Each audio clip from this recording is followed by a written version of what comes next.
The Florida Panthers lose a heartbreaker in Pittsburgh.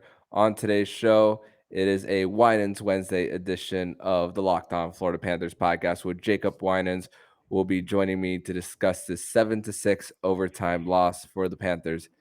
But not everything is bad for the Panthers regarding this loss, and it has nothing to do with the fact that they have 1 point on the night. We'll talk about this and more here on the Locked On Florida Panthers podcast.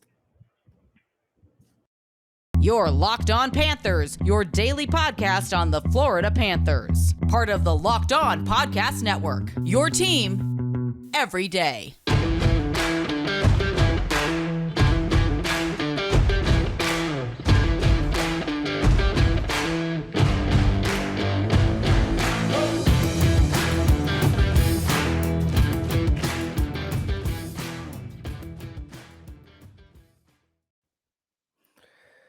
And welcome into this Wednesday, January 25th edition of the Locked On Florida Panthers podcast, part of the Locked On Podcast Network. We're to your team every day.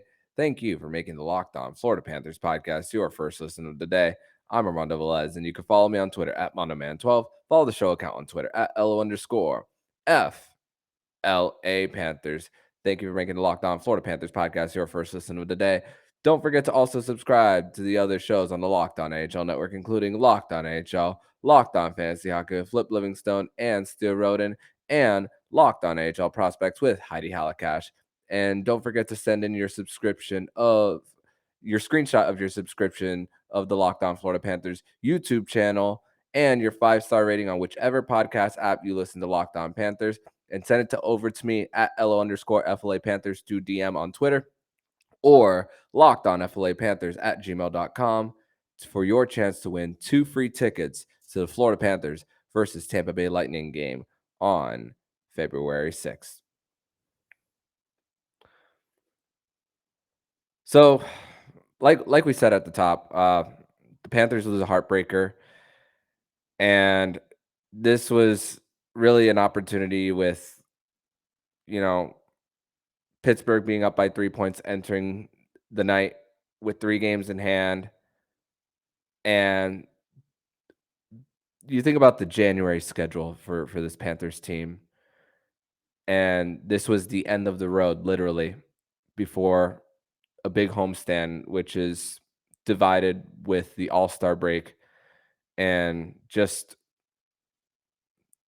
getting out to a 2-goal lead, not maintaining that lead, and then Pittsburgh going up ahead late in the first and then late in the third, and then still scratching and clawing to at least getting a point.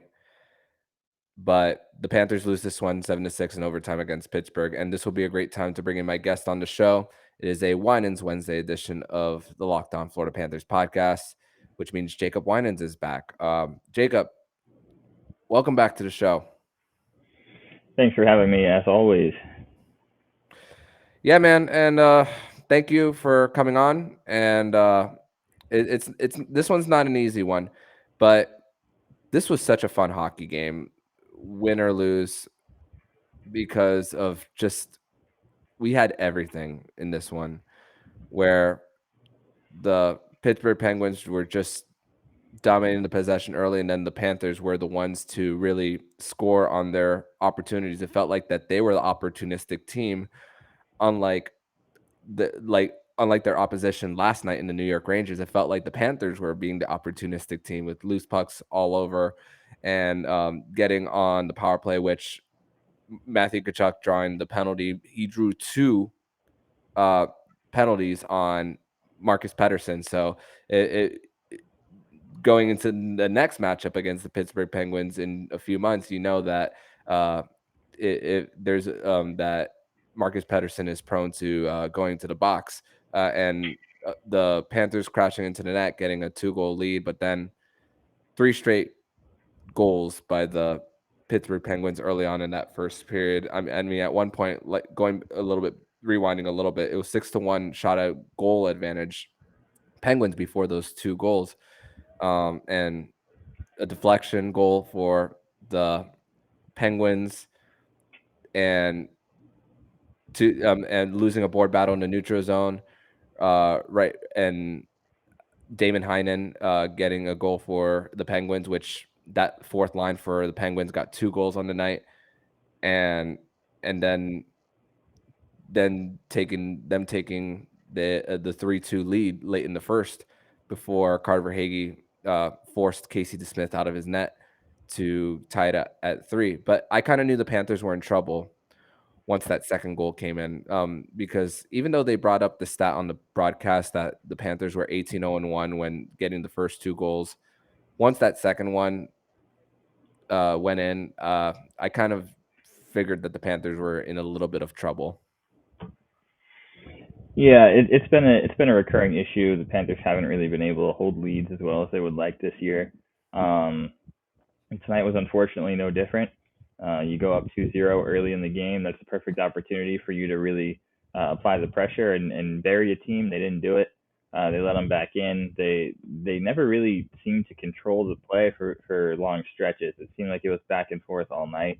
The Panthers, for the most part, were kind of a step behind Pittsburgh, which we kind of knew was going to happen coming off a back-to-back. But when you have a lead, you'd like to see that effort level a little bit higher. The pressure on and possession time in the O zone, it's got to be higher when you're trying to protect the lead. They had no problem putting pucks in the back of the net tonight. It's just defensively a lot of breakdowns. They didn't really. Alex Lyon was up and down this game. He made some really spectacular stops, but he also had some really poor positioning on a few goals that he'd obviously like to have back. It's a really frustrating one because they needed 2 regulation points, but you really can't afford to get in these track meet type of games, especially with the Panthers down a couple of guys in the lineup. Sam Bennett not in, Eric Stahl not in. Still haven't gotten Duclair back.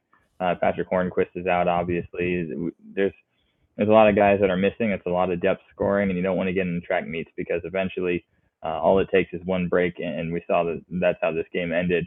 I will say I give full credit to the guys for fighting back multiple times when they did blow leads. They didn't turtle. They didn't give up. They didn't throw in the towel like, oh, we just blew another lead, game over.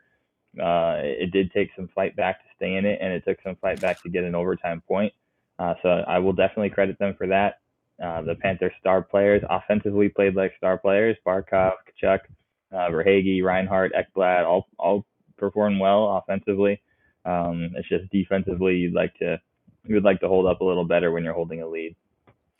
Yeah, and just the circumstances too, where you mentioned Stahl and Bennett not playing, and just the Pittsburgh Penguins had the center advantage, no doubt, throughout the night, and of course they had the last change being the home team as well, and that was always going to be a tall task for them, and of course the goaltending advantage as well. Casey DeSmith, even though he's the backup goaltender, which last minute Casey DeSmith was the starter, and they didn't even have a backup goalie dressed. Tristan Jarry was just a complete scratch, so they would have had to go to an e-bug situation had Casey DeSmith gotten hurt on the night. And then of course on the Panthers side of things, we were drawing this emotionally. We were emotionally penciling in Spencer Knight as the starter for this one, and Alex Lyon. 4 straight appearance for the Panthers, 4 straight start third straight start for him.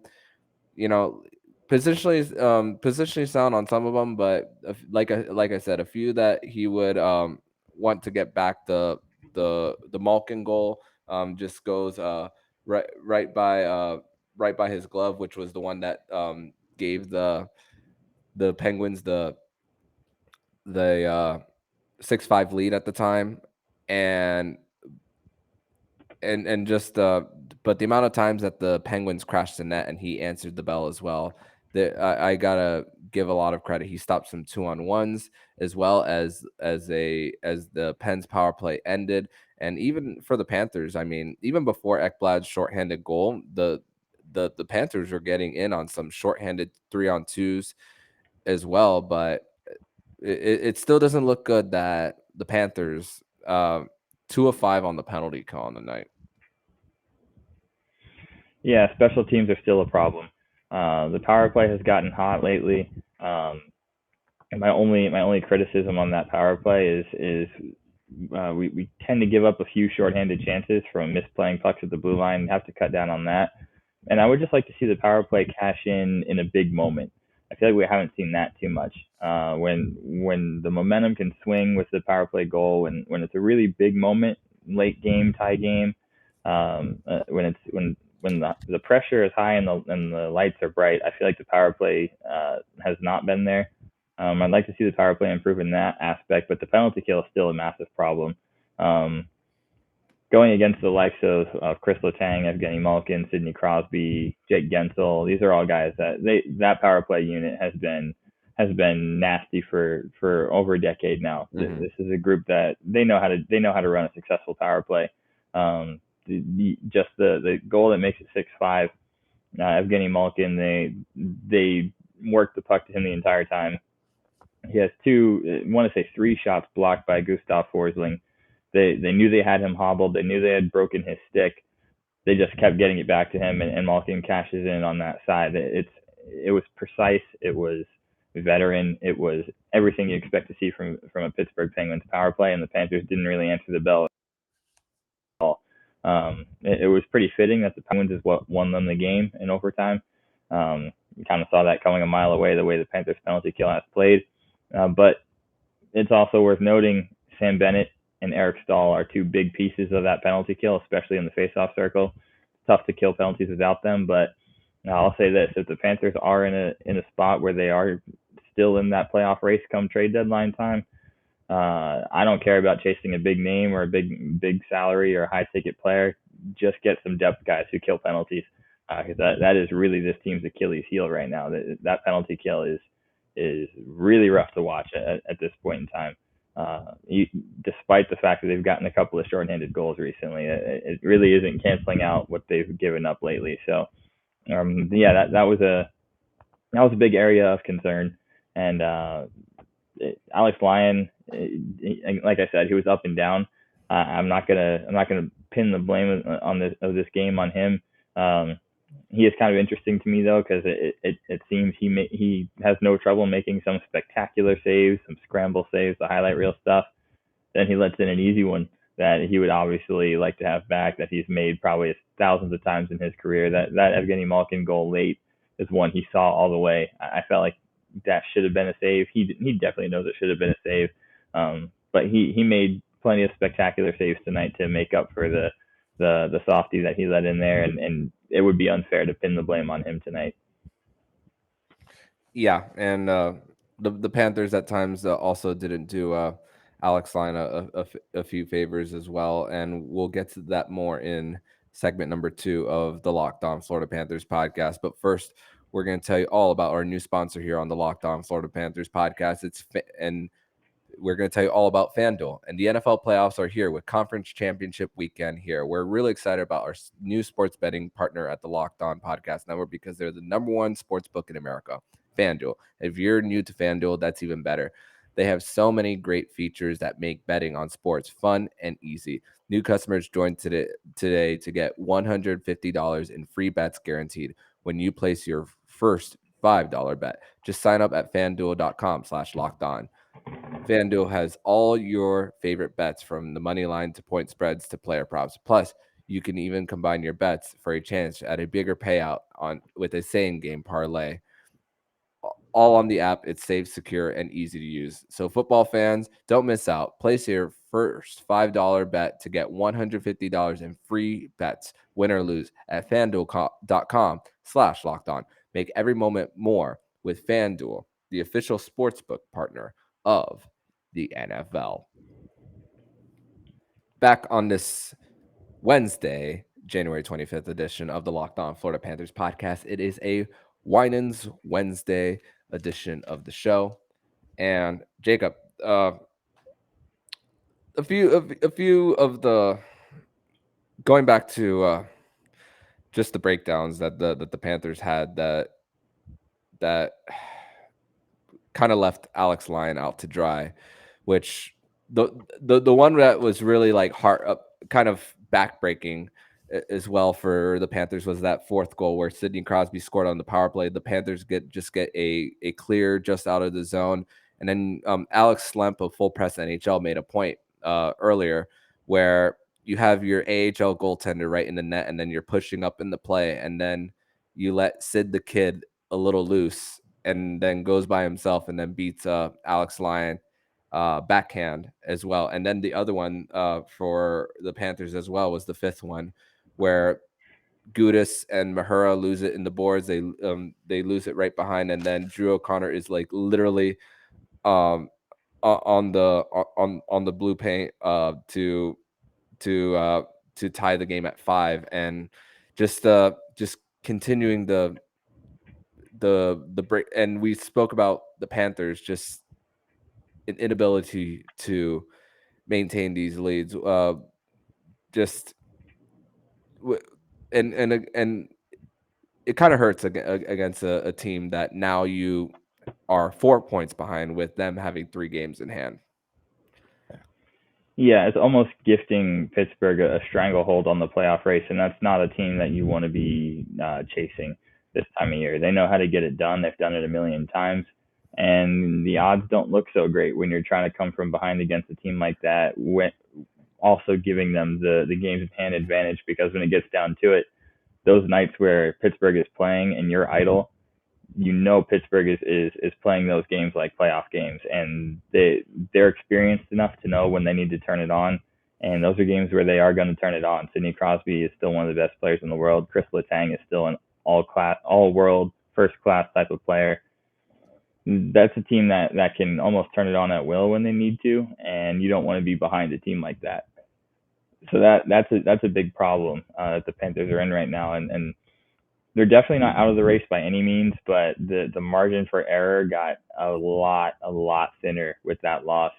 They really needed 2 points in regulation tonight, only coming away with 1, and instead of shrinking the gap, the gap is extended, and the games in hand, it doesn't move. That needle stays the same. So the thing is, if you win that game in regulation, you take 2 points and climb the ladder, but it also effectively cancels out almost the game in hand for Pittsburgh, and you really needed that.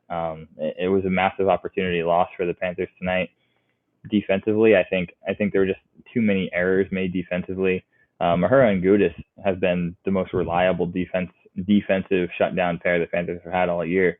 You do not expect that kind of uncharacteristic mistake from them, and it leads to Drew O'Connor standing in the crease, just whacking away at a puck into an empty net in the crease behind Alex Lyon. I mean, that the kind of positioning and puck handling breakdown that gives a player that kind of real estate, it's shooting yourself, not just shooting yourself in the foot, shooting yourself in both feet. I mean, you can't really do anything with that. So the pressure is definitely on. And the one thing we need to really keep an eye on right now is guys not coasting into the All-Star break, because every point is extremely vital right now. They have to play out these next few games before the break with maximum intensity. You cannot coast into the break and say, oh well, we'll come out hot from the end of this break, because you may already be out of the race by then if you don't get results in these next 3 games. And on the flip side of that, you've got a couple of teams on the stretch here that are already playoff teams that know their fate. They're going to be playing postseason hockey. Maybe you catch one of those teams coasting into the break, not taking games seriously. And if you do, got to jump on them. So this stretch here right before the All-Star break is absolutely huge. And hopefully the Panthers come out a little bit more whole in their lineup, a little bit healthier when the break is over, and can really make a run. And I'm obviously alluding to number 10, Anthony Duclair, hopefully coming back healthy, and Sam Bennett as well. Yeah, good thing about this one, though, is Verhaeghe getting 2 goals on the night, passing his career high. Two of those goals, especially the one that forced overtime, just some slick hands where you thought that he was running out of real estate. And then the one where Aaron Ekblad got a saucer pass to Verhaeghe earlier, and he's on a 6-game point streak. Montour is on a point streak. Still crazy to think that Brandon Montour is not on the All-Star team. Barkov is on a point streak as well, 8 games now. And another player that I want to discuss as well. We spoke about bottom 6 scoring, 4th line scoring, specifically that the Pittsburgh 4th line got 2 of them on the night. Colin White, his first game since January 14th against the Vancouver Canucks, and his first point since December 11th. The Panthers won. It was a Panthers winning their board battles, grabbing a loose puck. Cousins backhands it to Colin White, goes backhand forehand on DeSmith, and even DeSmith for the Penguins was giving up some juicy rebound opportunities. And I wrote a little bit on my notes in all caps: shoot, keep shooting. And for the Panthers, I mean, the shot on goal advantage, I mean, in the third period alone, 16-8 for in favor of Pittsburgh as well. And just the fact that the Panthers survived that and was able to even force it to overtime, man, just you thought that everything was lost, and like you said, is it over? Is the playoff chase over? No, but by no means it's not. But your margin for error is even smaller. Yeah, and you hit the nail on the head there. And Randy Moeller mentioned it in the third period on the broadcast. They did not do themselves any favors at all by not shooting or shooting and missing the net. Casey DeSmith was almost a trampoline at times in this game. Pucks were just bouncing off of him back out into the slot, back into high danger areas. You have to recognize that as a player and start shoot and just continue to shoot. That's really what the Penguins did in that entire third period to get themselves this W. They shot everything at Alex Lyon. It didn't have to be high quality; it just had to get on goal. And that's really all you need to do sometimes. And that's the recipe for success. The Panthers didn't shoot enough in that third period, especially. One glaring instance was the 3-on-2 that it may have been it was closer to a 3-on-1 than a 3-on-2 with Barkov, Ekblad, and Anton Lundell. I didn't like the play there. Lundell gets it, passes it to, or Barkov gets it, passes it to Ekblad. Ekblad easily just take that one-timer right in the slot, right down Main Street. But he looks for a pass. He finds Lundell, but Lundell is just out of time and has no space to shoot, ends up putting one right into Casey DeSmith's pads. When you get chances like that, especially if you're Aaron Ekblad, that has to get to the net. You have to shoot that. He has the one-timer lined up from 20 feet in front of the net, wide open. It's a high percentage shot. If it doesn't go on goal, or if it doesn't go in the net, it's a shot on goal with a high likelihood of a rebound for one of your best forwards right there in front. Those are opportunities you cannot miss. You have to capitalize on those. And if they want to make the playoffs and they want to go on a run here at the end, those are the ones that are going to have to get to the net. The shooting percentage, it doesn't have to be pretty. It just has to get to the net. And the rebounds are there. That's where Tkachuk has made his living all year. We've seen Verhaeghe get some timely rebound goals. Sam Reinhart has done that recently. The recipe for success is right in front of them. They've done it in stretches. They just need to do it consistently. And I thought they missed a lot of opportunities where they could have had shots on goal against a very vulnerable goalie tonight. He wasn't expecting to start. He was not the planned starter. He has no backup. That creates a really pressure cooker situation for a goalie, and you have to capitalize on that by you put 40 plus shots on goal and see what sticks. And you score 6 goals anyway, but it could have been 7, 8, 9. We could have had 10. The rebounds were there if they wanted them. But I don't want to skip over Colin White at all. He really made a solid return to the lineup. He was very noticeable in that third period, especially. I was pleased with this game. I thought he played well, and he's contending for a spot back in the lineup. I don't know who exactly he'll push out. Could be Denisenko, which I wouldn't necessarily love to see that. I think Denny's been playing well, but production matters, and Colin White got back on the score sheet, played a really solid game tonight. I was happy to see him rewarded as he re-entered the lineup. It's been a long time for him without a goal, so it was good to see that, definitely.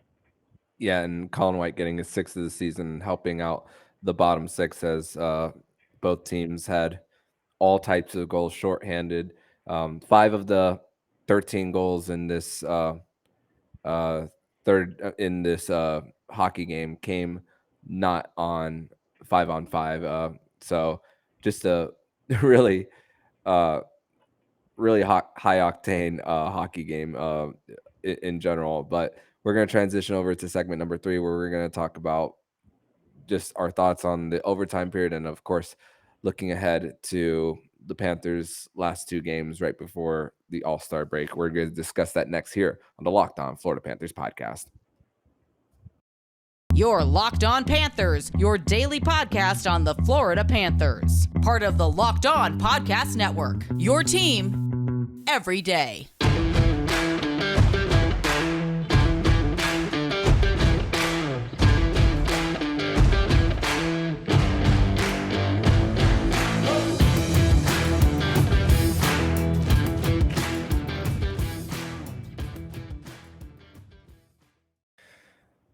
Third and final segment on this Wednesday, January 25th edition of the Locked On Florida Panthers podcast. Jacob Winans is here for this Winans Wednesday edition of the show. And Jacob, the Panthers, like we spoke about, not only is the penalty kill a mess, but the fact that they go to the box a lot. But there was a few times where I was just in full disagreement about them going to the box. I mean, Tkachuk gets cross-checked by, I believe it was Jeff Petrie in their own zone, and then later gets called for a tripping call, which actually that tripping was actually on Radko Gudas, not Matthew Tkachuk. But in that situation, because Matthew Tkachuk is not as involved in the penalty kill as Radko Gudas, I didn't mind it being Matthew Tkachuk being sent to the box. It was the right call, but just not calling that. And then the whole Toronto situation again with the stick being Evgeny Malkin just getting Alex Lyon's stick and getting it away from him. Luckily, that didn't result in a goal, but that if that was called interference last week in Toronto, should that have been called that same thing on Tuesday night? And it's funny, the Panthers had the Wes McCauley as a referee for back-to-back nights. He was their referee on Monday night, even though I kind of like Wes McCauley just of how he does his calls as well. But also that Montour high stick in overtime. Thought it was a little bit of an embellishment by Jeff Petrie there. And the fact that it was the last 2 minutes in the game, I kind of had a bad feeling that it was going to end in overtime, that we were not going to get to a shootout. And then the Panthers did have their chances early in that overtime. Anton Lundell up front, and then Matthew Tkachuk in the slot in a certain sequence, and then Alex Lyon coming up with a save on Kris Letang early on in the overtime, and then saved by the post later on. But just the fact that they have gone to the box a few times, even though I didn't agree with every single one of those calls, it just I would have still been okay if they got a win in overtime, and the Penguins getting one. You don't complain about wins, even if you give the opposition one. Yeah, I agree. At this stage, we're kind of transitioning into the time where we're standings watching, but we're not fully there yet. And right now, the emphasis is just getting as many points as possible. You still need 2 points out of every game. That's where we're at right now. So it's not. I would have been fine taking 2. Pittsburgh gets 1. At least you gain some ground. At least you put 2 more points in the bank. We're still in that just put points in the bank area of the season. But at the same time, yeah, the officiating, it's been noticeably bad against the Panthers, specifically the last few games. You're an official yourself. We get on here every week, and we try not to criticize the refs. We try not to blame losses on them. Tonight's loss is not entirely on officiating, but they certainly didn't help. And it has been noticeably bad. And Paul Maurice has already taken a fine for his comments. A couple nights later, he says, "Well, I'm in no position financially to comment on the refs again." After it was noticeably bad again, after he had publicly expressed displeasure with how badly it was officiated just a couple of games before. So I feel like the NHL needs to take notice. The refereeing has been lopsided. It's been disproportionate. It has been blatantly unfair in a couple of these games recently. tonight I thought was a good example. Late in the game, the Nick Cousins trip, that's just a weak call. It's a terrible call. Nick Cousins is falling down on his way down, barely makes contact, and that's two guys battling for a puck and they both hit the ice. It's not a trip, especially an ozone penalty. I mean, there's just no reason to make that call at all. I strongly disagreed with that one. And then the one in overtime, the Brandon Montour high stick. Yes, it's a high stick. He high sticked him, but I want to say it was Petrie who took the high stick to the face, threw his head back so far I thought it was going to fall off his shoulders. And any other circumstance, the refs are calling that embellishment because that is the reason the rule was created, is to stop things like that. In overtime, you don't want it to end on special teams. The reason we have 3-on-3 is because 3-on-3 is exciting hockey. It's a great way to end games. You got to even that out. I mean, it's an embellishment. Yes, it's a high stick, but it's an embellishment to draw a call. You send them both to the box and you play 3-on-3 for another minute and a half and see who comes out with the win. That's what the rule is there for. That's what the NHL should be looking for here. I disagree with a lot of their calls, and it's telling. The third period in overtime, no penalties called on Pittsburgh, but the Panthers sat in the box 3 times. It's frustrating. It's especially frustrating when officiating is bad to the point where it actually affects the outcome of the game. If there's bad calls, bad calls are going to happen. The referees are human. But when their bad calls are starting to directly result in wins and losses, that's when you've got a problem. And the Panthers have had a real problem with that the last few games. Mm-hmm.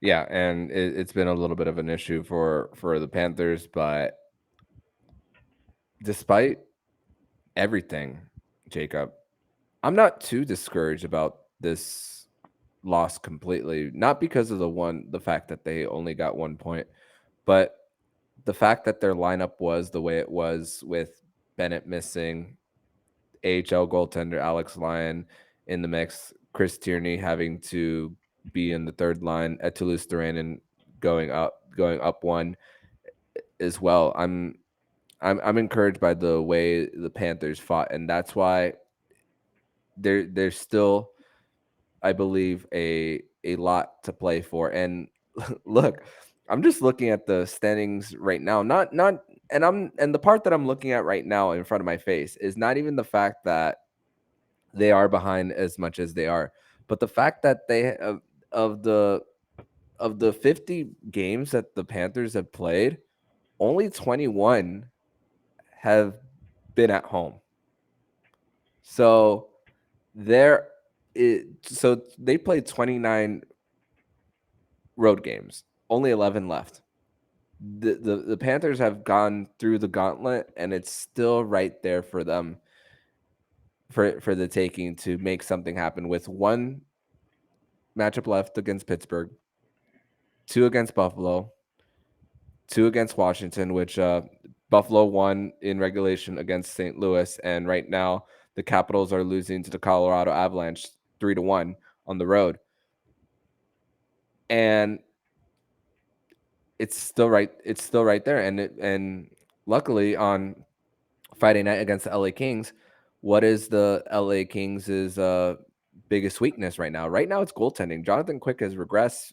Phoenix Copley last week got pulled after 2 goals in 30 seconds as well. They scratch out an overtime win against the Philadelphia Flyers. And yeah, you're facing against the team likely to win the President's Trophy in the Boston Bruins, but most of the games that the Panthers have played against the Bruins have been relatively close, including blowing them out at the first time that they came to FLA Live Arena this season. So I really truly believe that it really is right there for the taking for the Panthers. Well, except the third matchup for the Panthers against the Bruins. I remember that was just a game that Spencer Knight was just not good in that one. That was just a game of poor goaltending. I agree. You touched on a couple of key points there. One, the Panthers have been, over the last few years, a very, very, very good team at home. Playing games at home has become a real advantage for them. They're getting healthy. Hopefully we get to the All-Star break with no further injuries, but they're getting healthy at a time where they're going to have a lot of games at home. That's a perfect storm to go on a run. The Panthers are a team that's capable of winning against anyone on their home ice, and if they can put some wins together on home ice and get some guys back in the lineup that can contribute, I think they could end up being in a really good spot come trade deadline time, come playoff time. I think they could be in a good position. With that said, LA, that's a tough opponent, of course, but the Panthers arguably should have won that game in LA the first time they played them this year. It was a terrible call by the worst referee to have reffing a Panthers game in Francois the NHL. Laurent. Yes, sir. He took a goal away. That was clearly a goal, and Panthers probably win that game if he doesn't. With that said, I feel like LA is a winnable game. I feel like Boston, yes, they're a juggernaut, but I feel like that's a winnable game. We've already beaten them at home once. And for the most part, I feel good about the Panthers in some of their head-to-heads with direct playoff competition. The Panthers have not, it hasn't been easy, but they haven't necessarily struggled too much with Buffalo. Buffalo is going to be in there right till the end, and the Panthers played them very well. Washington, I feel good about beating them if we have to. I feel like, and I've been saying this, I've been saying that Pittsburgh was not really the team that we're going to end up chasing. I think it's going to be Washington who's going to slide, and we're going to have to catch the Capitals. I think Pittsburgh ends up overtaking down the stretch. I think Washington's the team we're going to be competing with for that last spot. I feel good about head-to-heads against Washington. I feel like Washington's goaltending is not as solid as a lot of people think. I think their defense is kind of thin, and I feel like our forwards, when healthy, we can go stride for stride with their forwards. So I feel good about competing with Washington. Buffalo worries me a little bit because that team can score, but their goaltending as well is not rock solid enough where you can count them into that playoff spot. We are right there battling for one of those final two spots, and I think the head-to-head matchups, we have every shot to win those. A lot of home games left. It's important to pack the arena. The playoffs really start now. Fans have to create a home ice environment, so take this as your call to get to the games if you can. Please be in the building and create a hostile environment because they definitely need it. We saw last year what kind of environment that can create for the players, both home team and opposition. It has a different effect. So I think that's hugely important, but there's a ton to play for, and the results aren't always there right now. They still haven't gotten a 3-game win streak yet, but they're playing the right way. You're starting to see them turn a corner. Guys are starting to heat up. You're starting to see things kind of change from what we saw earlier in the year. I would say the best way to compare it is this. How would you see tonight's team performing against the Panthers of 2 months ago? I think tonight's team probably would have blown them out. They're starting to play the right way, and tonight's result, it sucks to not get 2 points, but this is the type of game where if we're not behind in the standings, we're celebrating getting a point with Alex Lyon in goal, Sam Bennett on the shelf on the second night of a back-to-back. That's a great result if we're not chasing the Penguins in the standings. It's all about where we are right now because of earlier in the year. It has nothing to do with how they played tonight. So that's my takeaway from only getting a point tonight. I feel like we would have celebrated this if we were in a better position in the standings, but it is what it is. Jacob Winans with the mic drop right there. Just such a great way to end this show, and the Panthers, despite all that, their points percentage at home is .642, like 2-6-3. So it's still right there for the taking. And these two back-to-back, these 2 games of a back-to-back, and then what better to face off against the Tampa Bay Lightning in your first game back from the All-Star break, which we still have that contest going. So subscribe to the YouTube channel and 5-star rating and send it over to me if you want a chance to get to that game. But it's still right there for the taking. So and before we sign off, I want to ask you something about that Tampa game. If coming right out of the All-Star break, Tampa Bay at home, the Panthers are on a really, really bad losing skid against Tampa. If you come out of the All-Star break, say maybe get Anthony Duclair back in for that one, you beat Tampa at home, What do you think that does to propel the Panthers down the home stretch? I think that would be absolutely huge. So that's something I'm going to have my eye on without a doubt. Yep. And Paul Maurice even said that there's a chance that he could even return before because he was not making the trip. Mm-hmm. But I'm not going to hold my breath on it. So going to anticipate after the All-Star break. But if he returns, even better for this team.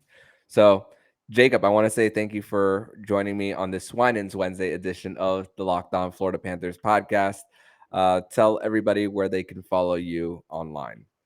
Yep, you can follow me on Twitter at Jacob Winans8. I'm super active there, especially during the games. And please, please, please get to the arena, get to games, enjoy All-Star Weekend, and keep your heads up because it is a long stretch to the end of the year, and the Panthers are right in it.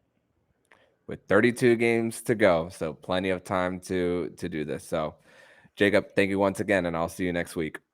I'm looking forward to it.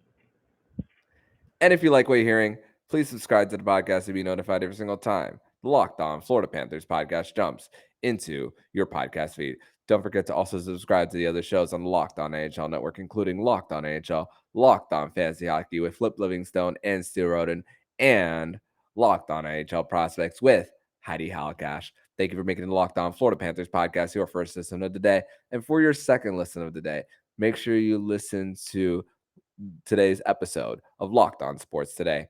Peter Bukowski gives you a 30-minute or less podcast on the entirety of the sports scene with bringing in the local experts and the take of the day. Subscribe to Locked On Sports Today on the Odyssey app, YouTube, or wherever you get your podcast.